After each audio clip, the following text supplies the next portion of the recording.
నేను ఆ deputy CM మాట్లాడుతుంటే నవ్వాలనో ఏడవాలనో తెలియదు. ఆయన ఇది ఉత్కృష్టమైన బడ్జెట్ అట, అద్భుతమైన బడ్జెట్ అట. నాకు ఒకటే గుర్తొచ్చింది, ఈ మధ్యన దేశపతి శ్రీనివాస్ గారని మన ఎమ్మెల్సీ ఉంటాడు, ఆయన ఒక మంచి పాట రాసిండు, గోవింద గోవింద 6 గ్యారంటీలు గోవింద అని. చూసి ఇన్నరా ఎప్పుడైనా పాట? అది తులం బంగారము, రైతు బంధు, అది మొత్తం గుర్తొచ్చింది నిన్న నాకు. ఒక్కటంటే ఒక్క పథకం లేదు నిన్న బడ్జెట్లో. వీళ్ళే కదా చెప్తిరి 100 రోజుల్లో 6 గ్యారంటీలు అమలు చేస్తాం, చేయకపోతే మెడగోసుకుంటామని ఒకడు, తొడగోసుకుంటాను ఒకడు, దేవుని కాడ అది పెట్టి అఫిడవిట్ పెట్టి దేవుని కూడా మోసం చేసి సిగ్గుశరం లేకుండా ఇంకా మళ్ళీ నిన్న వచ్చి రుణమాఫీ అయిపోయిందట. అయిపోయిందా రుణమాఫీ? పోయా నిన్న అడిగినాం అసెంబ్లీలో, నేను ఒక్కరిని అడగలే. పోయినసారి నేను అడిగిన, నిన్న పాపం పల్లరాజేశ్వర రెడ్డి అడిగిండు, ఇదివరకు జగదీష్ అన్న అడిగిండు, మొన్న కౌశిక్ అడిగిండు. ఒక్కరు కాదు అందరం అడుగుతున్నాం, అరే ఒక్క ఊరుకోదాం పారబోయి, ఏ ఊరంటే ఆ ఊరు నీ ఇష్టం. ముఖ్యమంత్రి సొంతూరా, డిప్యూటీ సీఎం సొంతూరా, ఏ ఊరో మీ ఇష్టం, పోదాం. ఒక్క ఊళ్ళోనైనా రైతులు అందరూ ఒక్క కాడ కూర్చొని మాది అయిపోయిందిరా భయ్ మా రుణమాఫీ అంటే ఆడనే వారేసిపోతాం మా పదవులు అంటే అవతలికి వెళ్ళి సపోర్ట్ లేదు, సడి లేదు. అంటే ఎంత అన్యాయమైన మాటలు అంటే 49,500 కోట్ల కాడ మొదలైంది రుణమాఫీ కథ. అధికారంలోకి రాగానే కాంగ్రెస్ వాళ్ళు ఎంత కావాలి రుణమాఫీకి అని అడిగినారు బ్యాంకర్లను పిలిచి. వాళ్ళు చెప్పారు దాదాపు 50,000 కోట్లు కావాలి సార్, 49,500 కోట్లు కావాలని చెప్పినారు.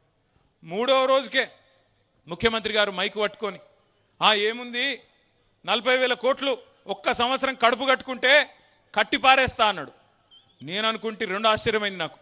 ఒకటి 9,500 కోట్లు ఎవడు ఎత్తుకపోయింది మొదలు అర్థం కాలేదు. మొదలు బ్యాంకర్లకేమో 49,500 కోట్లు అని చెప్తివి, 3 రోజులకే అందులోకి 9,500 కోట్లు ఎగిరిపాయి, అదొకటి ఆశ్చర్యం.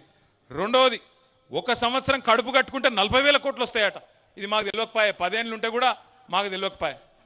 అంటే 40,000 కోట్లు ఇచ్చేస్తా అన్నాడు ముఖ్యమంత్రి గారు. తెల్లారో మర్నాడో క్యాబినెట్లో పోయినారు. క్యాబినెట్లో పోయి మళ్ళీ క్యాబినెట్ ఏం ఆమోదిస్తుంది, 31,000 కోట్లు ఇస్తున్నాం రుణమాఫీకి అంటారు. మళ్ళీ 9,000 కోట్లు ఎగిరిపోయింది హుష్ కాకి. ఆడికెళ్ళి అసెంబ్లీకి వచ్చింది మా బట్టన్న బ్యాగ్ పట్టుకొని వచ్చిండు. ఇక బ్యాగ్ చూడంగానే పాపం రేవంత్ రెడ్డికి పాత జ్ఞాపకాలన్నీ గుర్తుకొస్తున్నాయి అనుకుంటా. పాత జ్ఞాపకాలన్నీ పాపం ఉన్నాయి కదా, మంచి మంచి జ్ఞాపకాలు. సో ఆ బ్యాగ్ పట్టుకొని చూస్తే, ఆ బ్యాగ్ ఓపెన్ చేస్తే ఏమున్నది, బ్యాగ్ తెరిస్తే 26,500 కోట్లట రుణమాఫీకి. ఇది పోయిన సంవత్సరం చెప్పిన మాట, పోయిన బడ్జెట్లో. ఈ బడ్జెట్లో ఏం చెప్పిన ఎరికేనా, 20,000 కోట్లు కట్టేసినా అయిపోయింది రుణమాఫీ అంటాడు. ఎక్కడ 50,000 కోట్లు, ఎక్కడ 20,000 కోట్లు, మధ్యలో 30,000 కోట్లు ఎక్కడ పోయినాయి?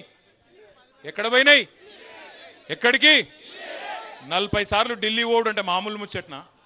40 సార్లు ఢిల్లీ పోతే పోయినప్పుడల్లా కనీసం 500 కోట్లు 600 కోట్లు వేసుకపోవాలి కదా, లేకపోతే తెల్లారి ఇక్కడికి వచ్చే వరకు మళ్ళీ పదవి ఊస్టింగే కదా.